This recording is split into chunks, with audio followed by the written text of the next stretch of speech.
Bonsoir la team, tous ceux qui sont encore présents pour écouter un petit peu ce qui se passe au niveau de l'écosystème crypto, sur les news, sur la macroéconomie, sur comment fonctionne ce nouveau monde de l'écosystème crypto. Bienvenue à vous, on va analyser les news comme d'habitude, regarder un petit peu ce qui se passe au niveau du marché. Tout ça en l'espace de 20-30 minutes maximum. Si tu nous découvres, n'hésite pas à regarder un petit peu ce qu'on te propose, venir nous découvrir notamment sur LinkedIn avec mon associé Alexandre.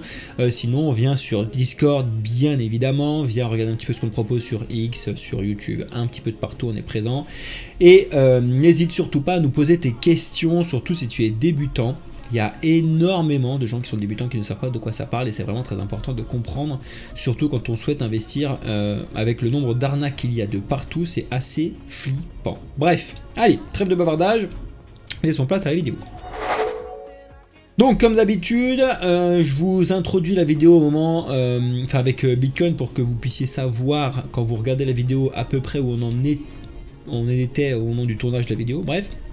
On est quasiment sur les 120 000 $ sur Bitcoin, avec donc cette vraie hésitation du marché pour Bitcoin aux alentours des 118 000 $ en moyenne, on va dire. Là où par contre, on le voit avec la dominance de Bitcoin, elle a lâché beaucoup de lest et c'est ce qui se passe en général. C'est pour ça qu'en vrai, ça se reproduit tout le temps dans les cycles, c'est assez logique. Bitcoin monte en premier, il stagne, il laisse la place aux altcoins de suivre et c'est comme ça que ça fonctionne. Bref, pour l'instant, c'est ça. Notamment avec Ether, on en reparlera tout à l'heure. Ether qui vraiment surperforme le marché actuellement. On a aussi Solana qui revient assez fort, qui se heurte aux 200-206 $, mais on analysera ça juste après. Alors, premièrement, effectivement, l'autre fois, on avait analysé le fait que Michael Saylor avait mis et tweeté des fois, il suffit juste de holder et de ne pas acheter de Bitcoin. Ben, en fait, on voit que suite à ça, il a quand même continué d'acheter et pas des toutes petites sommes, quasiment 500 millions. Et là, il a acheté hier 740 millions et il commence à acheter à des prix très cher, vraiment il commence à acheter des prix très chers. Donc hier ça a bien évidemment été le prix le plus cher qu'il a jamais acheté et du coup ça lui monte son taux moyen de Bitcoin, ça commence à monter fort et vite parce que plus il achète fort haut, plus son taux moyen de Bitcoin à l'achat monte aussi. Alors il est encore largement gagnant. Puis plus ça monte, plus il gagne, hein, d'accord. Même s'il en rachète, il gagne quand même beaucoup, hein, faut pas l'oublier quand même derrière.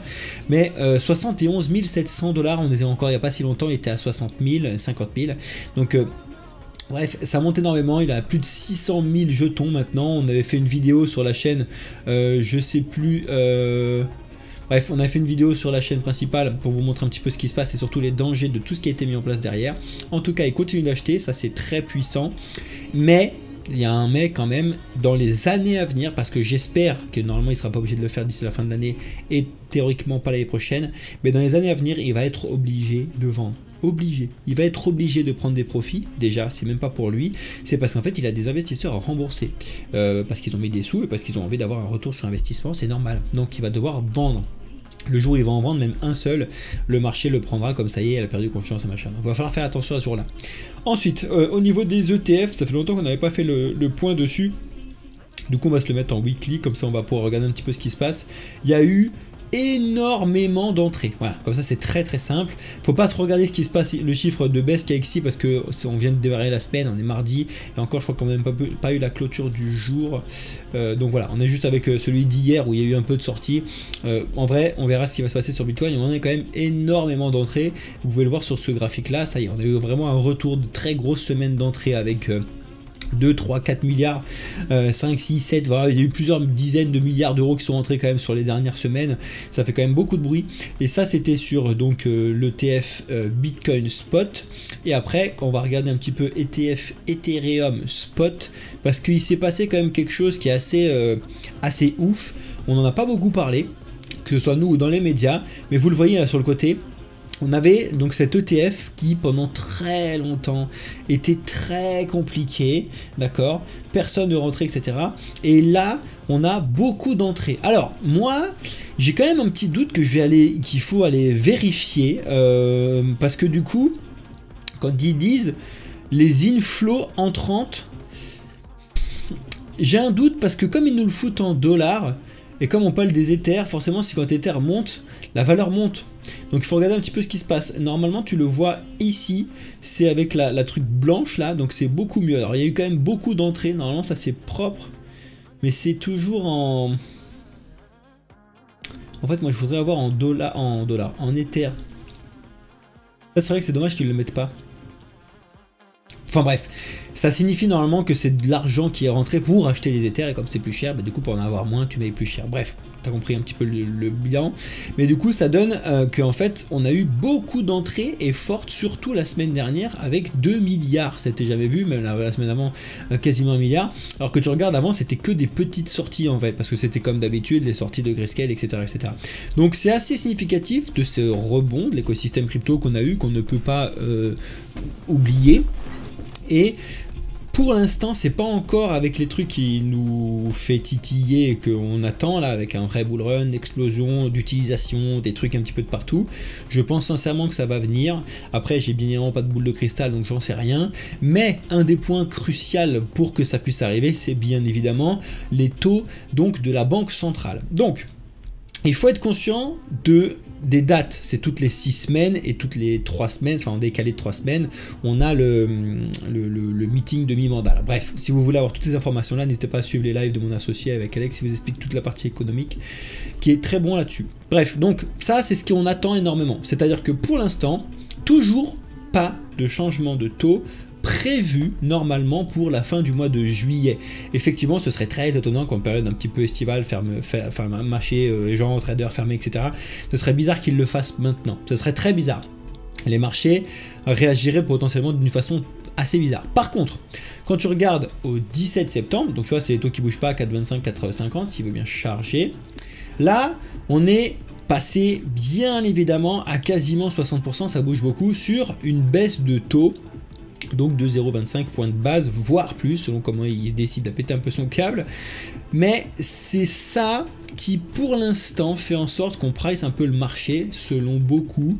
Et je vous en ai parlé déjà la semaine dernière. Donc on va voir. Après, l'objectif, c'est de continuer potentiellement à descendre, même si en vrai...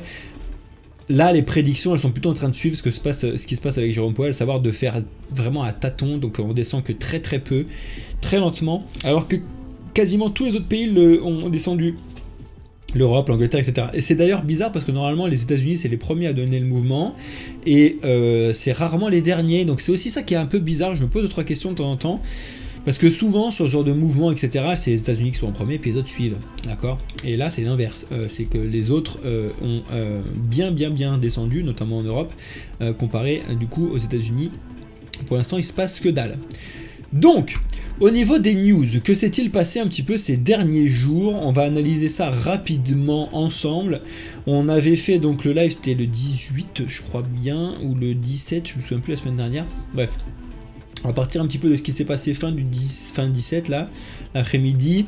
Regarder un petit peu ce qui se passe, comme ça au moins je vous montre un peu les informations qui sont intéressantes à retenir, celles qui le sont un peu moins, et pour ceux qui n'ont pas regardé tout simplement, bah, ça fait une petite piqûre de rappel. Et puis en même temps je vous montre un site sur lequel je vais de temps en temps regarder un peu les news. Je le prends pas que là-dessus, là on va le faire que là-dessus, mais bref.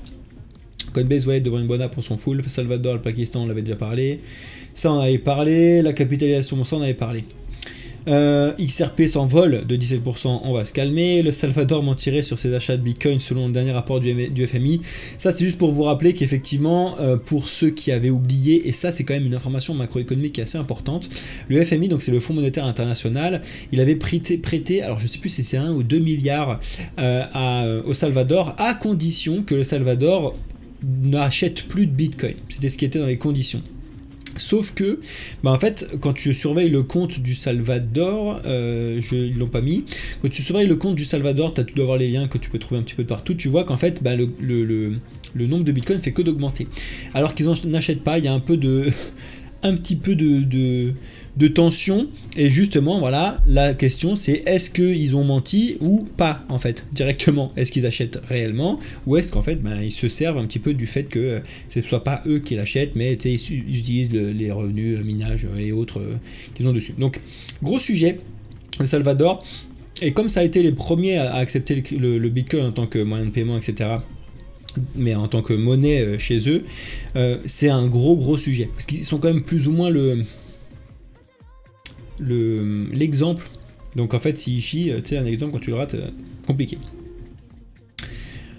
Le stablecoin RLUSD est-il une menace pour le XRP de Ripple? Alors vous le savez qu'il y a énormément donc de stablecoins qui sortent en ce moment.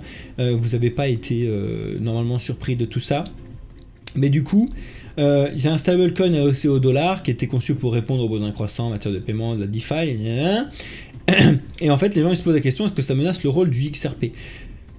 Ça paraît un peu tiré par les cheveux comme ça, mais pas vraiment. L'objectif du XRP, vraiment, c'est d'être une solution monétaire au système bancaire traditionnel des échanges internationaux entre les banques, pour faire plus simple. C'est la norme ISO 20022, blablabla, d'accord? Sauf qu'en fait, maintenant, on a tellement de stablecoins de partout, et même eux qui lancent en fait leur propre stablecoin, tu te dis mais attends, ils sont pas en train de s'entre-tuer eux-mêmes, ou alors qu'en fait tout simplement ils suivent une tendance, et en fait ils se sont dit bon ok, là actuellement toutes les grosses boîtes elles sortent leur stablecoin, il faut sortir son stablecoin et essayer de faire de la thune dessus. Là on oublie la décentralisation, là en vrai on l'oublie complètement, parce que c'est vraiment des sociétés cotées ou directement plus ou moins proches d'écosystèmes crypto qui, à côté de leur travail, font un autre travail. Déjà tu te dis mais pourquoi ils font un autre truc complètement différent qui potentiellement en plus casse le travail qu'ils font de base. Tu te dis ok, bizarre. Et ça c'est quelque chose que j'aime pas forcément, de travailler sur un autre truc juste pour suivre la tendance, parce qu'en fait on est là pour se faire de l'argent, machin truc, j'aime pas. Voilà, c'est mon truc, ça c'est personnellement, parce que moi l'écosystème crypto j'utilise beaucoup sur la technologie, ce que ça fait, etc. Oui, la spéculation, faut pas être complètement con, d'accord, mais en vrai c'est une technologie, c'est génial, et ce genre de move j'aime pas trop. Ah, on verra ce que ça donnera un petit peu l'avenir du XRP. C'est pas forcément une crypto que j'aime, même si je l'ai aimé au début. Bref. Le stacking sur les ETF d'Ether, bon ça fait 1000 ans qu'on en parle, et ça fait 1000 ans que je le dis à tout le monde que si vous voulez avoir des Ethers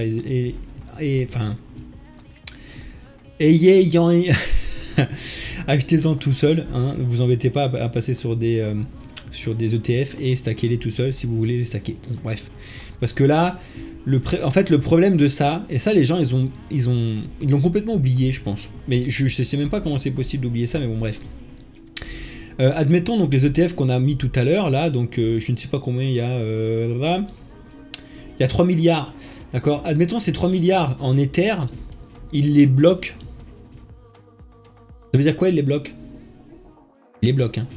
C'est-à-dire qu'ils les bloquent potentiellement pour aussi ceux qui ont des Ethers dans l'ETF. Ils veulent sortir. Ah bah non, on peut pas, désolé, ils sont bloqués. C'est chiant quand même. Même si ça rapporte, ils sont sortis. Et j'ai peur que ça fasse un effet livret A en fait. Un effet, je ne sais même pas que j'ai peur, c'est que c'est comme ça que ça va se faire, parce que c'est comme ça que l'écosystème de finances traditionnelles fonctionne. Ils amassent beaucoup d'argent de plein de monde, d'accord? Ils le placent pour se faire beaucoup d'argent, ils en donnent un petit peu à ceux qui sont en dessous, et comme le livret A, si tout le monde décide de sortir, ils peuvent pas parce qu'ils sont pas là, d'accord? Et c'est ça qui m'embête avec le fait de reproduire les mêmes erreurs de partout. Donc en vrai ça me saoule. Donc je sais pas comment ça va se passer. Personnellement je mettrai pas une seule thune dans les ETF, je vois pas pourquoi je le ferais. Les ETF crypto je parle, hein, parce que je peux le faire moi-même. Point. Et gérer ses propres risques, etc. Bref. J'aime pas vraiment l'écosystème des ETF, même si en vrai ça sert, mais ça sert tout le monde en desservant ceux qui sont rentrés dessus potentiellement. Ça c'est un peu un danger. Mais bon bref. Les projets de loi de crypto de Trump, on en a déjà parlé, donc c'est adopté bien évidemment. Vers une explosion des Ethers, des altcoins et de l'Ether, bah, c'est l'analyse un petit peu qui a été faite dessus, que tout le monde fait actuellement, et nous les premiers, et on regarde. Ça m'étonnerait en vrai que ça explose là tout de suite, vraiment une explosion. Hein. Sur des mois d'août, ça m'étonnerait. Après, je suis pas à l'abri d'être étonné, bien évidemment. Par contre, septembre, octobre, novembre, décembre, pourquoi pas? D'accord, vraiment pourquoi pas, on l'attend. 4000 milliards de dollars, le marché crypto réalise un nouveau record, effectivement, quand on le regarde ici et qu'on va sur le total, on est allé chercher... Alors c'est pas exactement les 4000 milliards, encore une fois ça dépend un petit peu de ce que tu vas regarder comme information, mais on commence à arriver dans les choses à peu près sérieuses, on commence à y arriver. Quand je vous dis qu'on commence, c'est parce que le premier palier que j'avais mis, c'était 4400 milliards, ça tapait d'ailleurs les...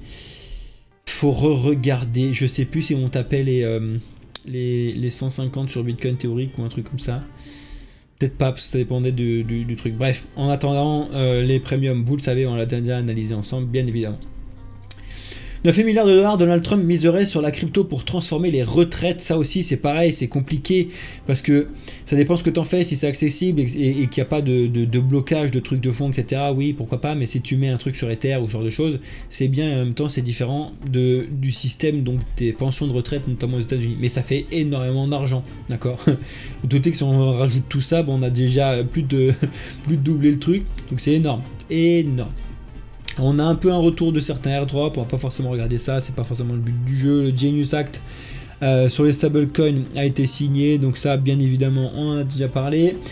Ça j'ai pas vu, ah mais si on en a parlé, ça y est, ils l'ont lancé leur TGE, donc ça y est, c'est officiellement lancé. Je l'ai pas testé sur Binance encore, parce que vous savez, ce genre de génération de tokens type memecoin à la pump.fun, etc. Bon, en vrai c'est marrant pour le fun, pour faire des tokens de communauté et tout, pourquoi pas. Mais bon, de là à tout miser en pensant qu'on va faire un x100 là-dessus, ça me paraît un peu fou. Mais bon, après, qui suis-je? Le Royaume-Uni s'apprêterait à vendre 7,2 milliards de dollars. Effectivement, il faut quand même savoir qu'il y a beaucoup... Alors, je suis pas sûr que dans cette news-là, ils le mettent, mais comme ça fait une petite piqûre de rappel. Est-ce qu'ils le mettent?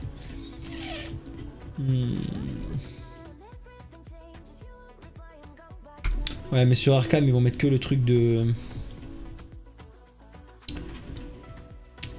moi je pourrais vous le retrouver, je vous le retrouverai, on verra ça sur un autre point, on verra ça en live ou quoi, mais sur Arkham tu as donc les différents holdings officiels déclarés crypto des différents gouvernements, d'accord. Donc là en fait c'est tellement surveillé, on voit qu'il n'y a pas de sortie, machin, etc.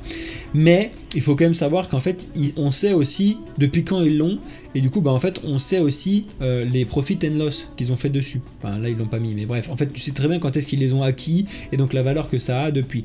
Encore une fois, il faut savoir que pour le Royaume-Uni, et d'ailleurs pour tous les autres pays, c'est pas des achats directs du pays, ça aurait été un truc exceptionnel qui va arriver à un moment. Je pense que Trump va le lancer peut-être potentiellement aux États-Unis, mais tout ça c'est lié à des saisies, d'accord. Donc ils ont saisi la thune, et comparé à la drogue et ces genres de trucs et tout, que c'est pas bien pour le gouvernement de les revendre, hein, bien évidemment. Et là c'est marrant parce qu'ils saisissent des drogues pour eux, des crypto-monnaies, mais de les revendre sur le dos des contribuables, là tout le monde s'en fout. Alors en vrai moi c'est plutôt tout ou rien, d'accord. C'est où tu saisis des trucs et puis tu les gardes et puis t'as pas le droit de les vendre parce que c'est des saisies, comme tu le fais avec les drogues, les armes, les machins trucs et tout, ou bah t'as le droit de tout vendre, hein, mais tu fais pas ou l'un ou l'autre en fonction des trucs. Mais bon, bref, mon avis, comme d'habitude. Ils en avaient saisi il y a quand même un certain temps maintenant, ils ont quand même 7,2 milliards de dollars et ça fera que de monter, plus le Bitcoin fait que de monter, d'accord. Mais il faut faire attention parce que comme ça en est beaucoup, c'est pas ça qui va casser un Bitcoin. 7 milliards de dollars ça paraît énorme, mais en vrai sur les volumes de Bitcoin c'est pas énorme, d'accord. Mais ça peut casser un engouement qu'on a à la hausse en disant ils sortent, non, non. Et eux aussi vont prendre des profits dessus, bien évidemment. Ethereum réduit ses frais sur la crypto avec des spreads plus serrés, encore heureux parce que c'est quand même les plus chers, hein, d'accord. Je sais même pas s'il y a des gens qui sont dans l'écosystème crypto sérieux qui utilisent eToro. Je dis bien sérieux. Les gens sérieux sur Ether, ils vont aller faire du trading sur les choses sérieuses, voire les très sérieux qui connaissent un petit peu ce qui se passe, ils vont le faire sur les DEX, genre Hype, etc. eToro c'est quand même l'un des pires, surtout cher. La backdoor des monnaies numériques de banque centrale, un cheval de Troie réglementaire dénoncé au Congrès américain. Bon, on pourrait parler à Milan de ce qui se passe aux monnaies numériques des banques centrales. Il l'a officiellement, c'est pas abrogé, c'est retiré des États-Unis en tant que projet, donc très bien. Nous, on devrait le faire, même si pour l'instant, non. Encore une fois, je le rappelle que Madame Christine Lagarde, elle a annoncé le début de la monnaie numérique de banque centrale européenne, le Cash Plus, je crois, à partir d'octobre de cette année. Ça va arriver très vite. 6,3 milliards de dollars, le marché des NFT repartirait enfin. En vrai, c'est oui, mais non. Hein. C'est-à-dire que quand tu regardes un petit peu ce qui se passe sur CoinGecko et que tu regardes le marché, on est sur une remontée donc, du marché, donc la market cap. De là à dire qu'on est reparti, on est quand même loin des plus hauts, divisé par 3 hein, encore. Donc on n'est pas encore reparti. Et sachant que les NFT, encore une fois, c'est une technologie plus que juste de l'échange, d'accord? Et en vrai, les NFT, bientôt, il y aura quasiment tout là-dedans, en fait. Parce que tout va être NFTisé. C'est logique. Mais ça aura quand même une valeur derrière. de base réel. C'est-à-dire que tes montres et tout vont être NFTisées pour pouvoir les vendre. Est-ce qu'ils les mettront là-dedans ou pas? Parce que là, les NFT qu'ils mettent là-dedans, c'est que des objets qui ont normalement pas de sens réel. J'ai bien dit normalement, parce que tu sais, normalement, sur certaines familles de NFT, quand tu l'avais en virtuel, tu pouvais la vendre et donc le brûler avec la société et t'envoyer un truc réel. C'était comme ça que ça fonctionnait à peu près. Tout le temps. Bref. Donc, en vrai, ça remonte. Je pense et je suis quasiment persuadé qu'il va y avoir de nouveau une hype sur cette partie-là, comme avec le gaming. Ça va aller de pair. Mais quand, où, personne ne sait, personne ne saura, comme d'habitude. Bref. Mais je pense sincèrement que ça remonte. Ouais, bah c'est pour ça qu'on a eu Tao qui est remonté. Ok, on avait vu ça. Les analyses, ok, pourquoi pas. Zora, je sais pas ce que c'est. Comme ça, au moins, on peut regarder ça ensemble. Zora figure un grand gagnant, la crypto bondit en espace de 2 jours.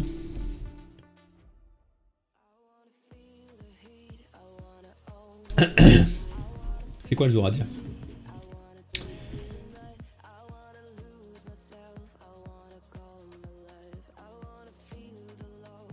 Bon, pas fou, il n'y a pas énormément de choses sur le Zora, c'est pas grave.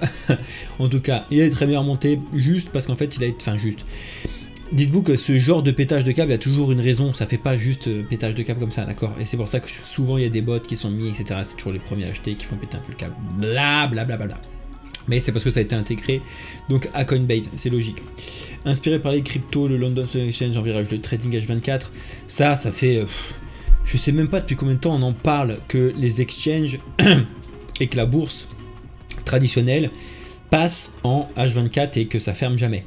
Ça fait, je sais même pas depuis combien de temps on en parle. Moi, je suis rentré dans l'écosystème financier en 2015, entre guillemets, quand j'ai commencé mes études de finance, et encore, je vraiment rentré dedans, donc vraiment sérieux. On en parlait déjà, à savoir de mettre les trucs sur certains projets la nuit. C'est pour ça que d'ailleurs, on a inventé les futurs avant, etc., qui font le travail la nuit. Bref, on verra. Mastercard promet une nouvelle ère de clarté réglementaire. Effectivement, toujours une petite guéguerre entre Mastercard et Visa, pourquoi pas. Ether Machine, ce projet de trésorerie crypto qui pourrait porter le cours d'Ether à la hausse. Ça, j'ai pas fait gaffe. Mais il faudra que je regarde un peu plus. Ah, mais c'est Dynamic Corporation, ok. Ouais. Ether Machine, on en est encore un peu loin quand même. 3,4 milliards de dollars en Ether perdus à tout jamais à cause d'erreurs humaines.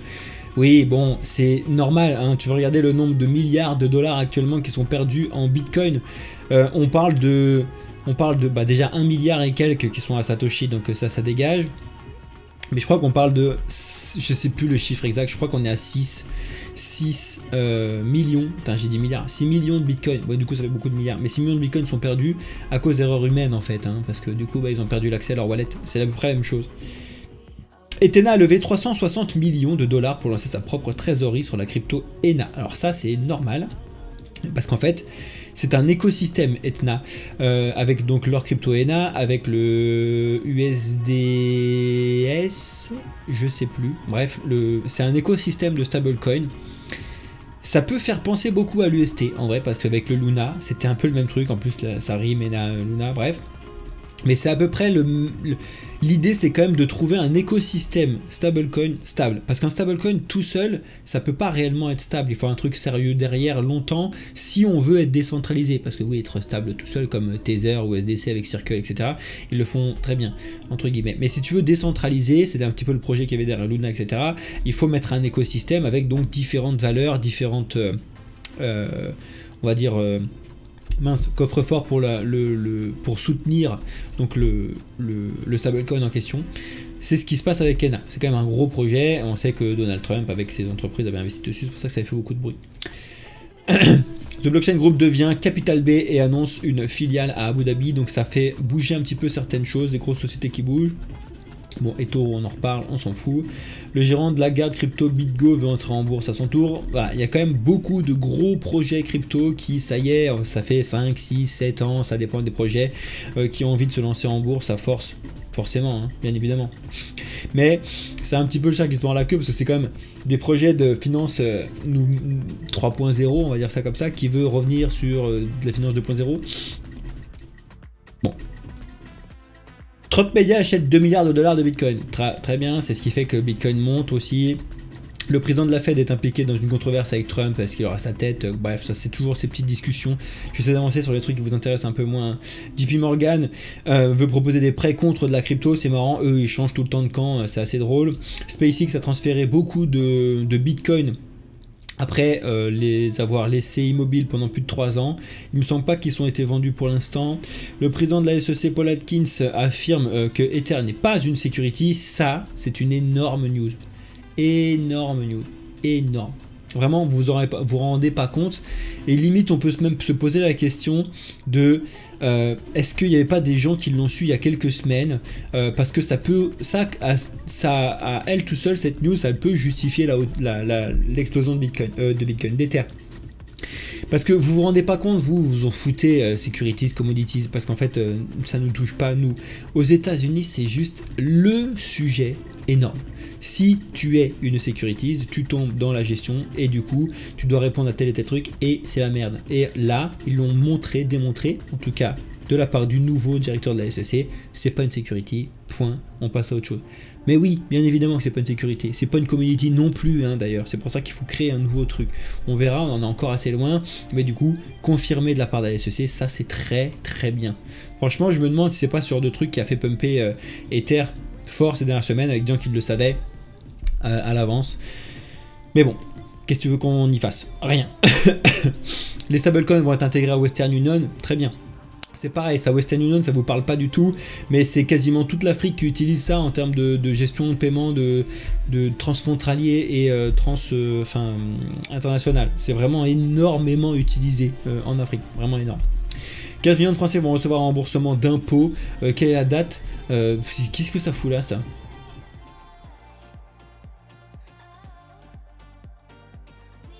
« 15 millions de Français vont recevoir un remboursement d'impôts l'année dernière. Trop perçu en effet. 908 € en moyenne. Lol. Après, ça dépend si c'est beaucoup d'argent, ça peut faire un peu de bruit, mais... c'est fois combien les 928? Bref. C'est 3 raisons qui pourraient faire décoller le prix d'Ether vers le nouveau sommet. J'ai envie de savoir qu'ils ont mis comme 3 raisons. Leader du marché des stablecoins, bon bah ça voilà, on le savait. La hausse d'Ether supportée par la trésorerie d'entreprise, ça c'est vrai que c'est énorme. Le fait que les entreprises, notamment avec les ETF, etc., les institutionnels, elles investissent beaucoup sur les ETF spot, ça change quand même beaucoup de choses. C'est quoi la troisième news? $2 là. Bref. Effectivement, Ether reprend. Quand tout le monde dit Ether, c'est mort, c'est mort, c'est mort. En général, c'est là qu'il faut l'acheter. Mais bon, vous le savez à force. Solana repasse au-dessus des 200 balles. Le sol dirige-t-il vers de nouveaux sommets? C'est la question que tout le monde se pose. Encore une fois, ça relance aussi beaucoup, notamment avec les mêmes coins, bien évidemment. Bref, donc voilà, on a fait à peu près le tour. On va bientôt clôturer la vidéo ici parce que ça fera quasiment une demi-heure. Juste, je voulais revenir sur la dominance, donc qui pour l'instant a rebondi un peu. J'allais dire dans le vide, mais pas tant que ça. Faut vraiment que ça continue de descendre.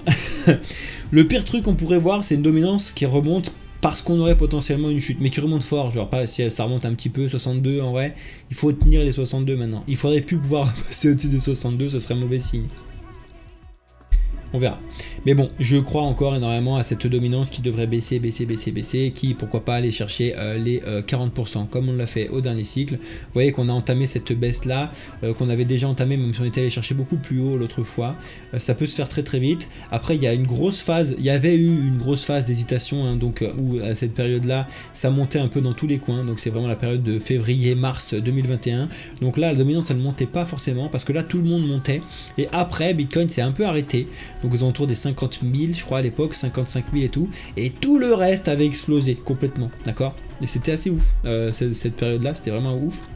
Ensuite, Bitcoin était un peu remonté, on avait eu juin, les annonces, etc. etc.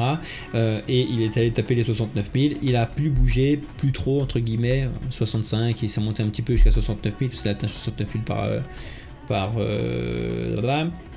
ah non, en 2022, putain, c'est celle-là que celui-là que je voulais montrer, voilà, octobre. Et novembre, c'était novembre 2021, on a des trucs le plus haut. Pas pourquoi je l'ai montré 2022, c'est le même truc.